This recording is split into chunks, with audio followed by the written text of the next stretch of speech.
खानियार इलाके में सुबह से शुरू हुई मुठभेड़ के बीच घंटों फायरिंग होती रही। आतंकी सुरक्षा बलों पर गोली दागते रहे, लेकिन इस बीच सेना ने उस घर को ही उड़ा दिया जिस घर में आतंकी छुपे हुए थे। ये मंजर देखकर दहशतगर्द थर थर कांपने लगे। भारत में आतंक फैलाने का ख्वाब पाले बैठे आतंकियों के आका बिल में छुप गए।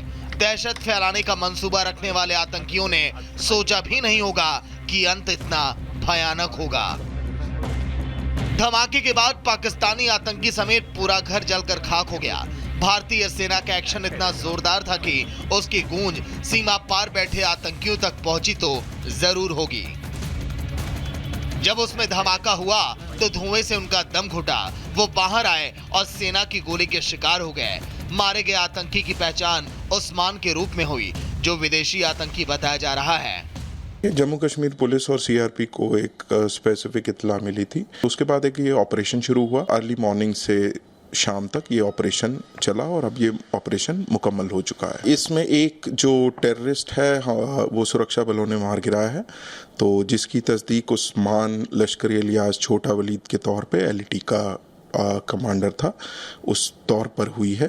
4 जवान हैं, उनको इंजरीज आई हैं। इसकी इन्वॉल्वमेंट जो पिछले साल जो इंस्पेक्टर मसरूर की किलिंग में था, इसका रोल और इन्वॉल्वमेंट उसमें आया है। उधर अनंतनाग में भी सुरक्षा बलों ने पाकिस्तान परस्त आतंकियों को मुंहतोड़ जवाब दिया और उनके नापाक साजिश को नाकाम कर दिया। सेना ने कोकरनाग घेराबंदी कर 2 आतंकियों को जहन्नुम पहुंचा दिया। हल्कन गली पे हमारे सतर्क जवानों ने टेररिस्ट का मूवमेंट नोटिस किया और जैसे ही टेररिस्ट पास आए उन्हें कवर में रहते हुए चैलेंज किया। टेररिस्ट ने अंधाधुंध फायर शुरू कर दिया और हमारे सतर्क जवानों ने बहुत ही बहादुरी और संयम से इस ऑपरेशन को अंजाम दिया और इसमें दोनों टेररिस्ट को मार गिराया। इन दोनों टेररिस्ट के पास से भारी मात्रा में हथियार और गोला बारूद बरामद हुआ है। सुरक्षा बलों ने जिन आतंकियों को ढेर किया, उनकी पहचान जाहिद राशिद और अरबाज मीर के रूप में हुई। दोनों ही आतंकियों ने घाटी में कई आतंकी घटनाओं को अंजाम दिया था। अक्टूबर 2023 में कुलगाम में एक भारतीय सेना के शिविर पर हमला किया था और कई गैर स्थानीय लोगों की हत्या में शामिल थे। उनके मारे जाने से लश्कर और पीएएफ को बड़ा झटका लगा है। इन दोनों टेररिस्ट के मारे जाने से एलईटी और पैफ को एक बहुत बड़ा धक्का लगा है, क्योंकि इनमें से एक टेररिस्ट अरबाज मीर है जो कि 2018 में पाकिस्तान चला गया था और बड़े लंबे समय तक वहाँ पर ट्रेनिंग लेके 2022 और 23 में वापस आया और इन काफ़ी आतंकी गतिविधियों में शामिल रहा। अनंतनाग में ढेर हुए दोनों आतंकी जम्मू कश्मीर के ही रहने वाले थे, जिनमें एक अरबाज मीर कुलगाम के केहोम का रहने वाला था। अरबाज जैश ऑफशूट पीएएफ का ऑपरेशनल चीफ था, जो 15 जून को डोडा में भारतीय सेना पर हुए हमले में शामिल था, जिसमें सेना की कैप्टन समेत 5 जवान शहीद हुए थे। इसके साथ ही दक्षिण कश्मीर में हुए आतंकी हमले में भी इनका हाथ था, जिसमें स्पेशल फोर्स और राष्ट्रीय राइफल के एक जवान शहीद हुए थे।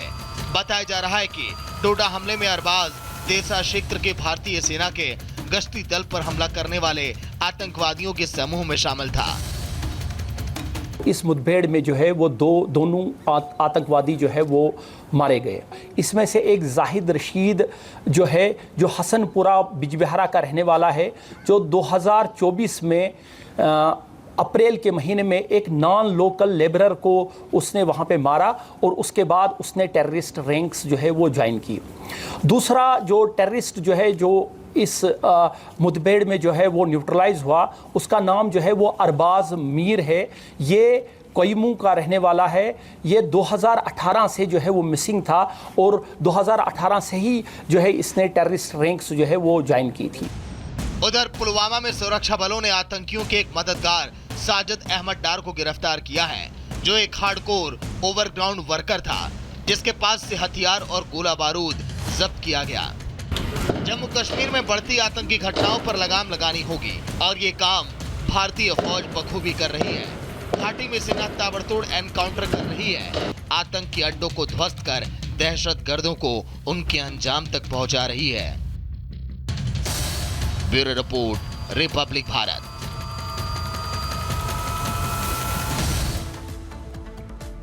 चलिए आगे बढ़ते हैं और अब बात कर लेते हैं छठ, सियासत और खटपट की। जी हां, ठीक 4 दिन के बाद उत्तर प्रदेश समेत बिहार और अन्य राज्यों में छठ पर्व मनाने की तैयारी जोरों पर चल रही है। लेकिन जो दिल्ली में तैयारी हो रही है छठ पर्व को लेकर, उसे अगर आप देखेंगे तो आप भी हैरान रह जाएंगे, क्योंकि यमुना की स्थिति बेहद खराब होती हुई नजर आ रही है। लेकिन इसके बावजूद भी राजनीतिक पार्टियां यमुना नदी की व्यवस्था को सुधारने के बजाय राजनीति जमकर करते हुए नजर आ रहे हैं। जमकर सियासत इस पूरे मामले को हो रही है। रिपोर्ट के जरिए आपको दिखाते हैं।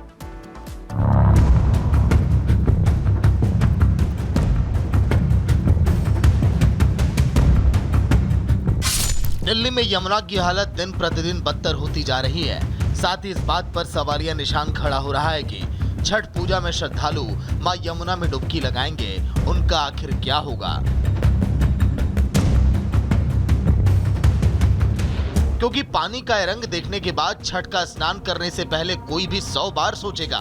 इस नदी में स्नान करने के बाद खुद बीजेपी के प्रदेश अध्यक्ष की तबीयत तक खराब हो गई।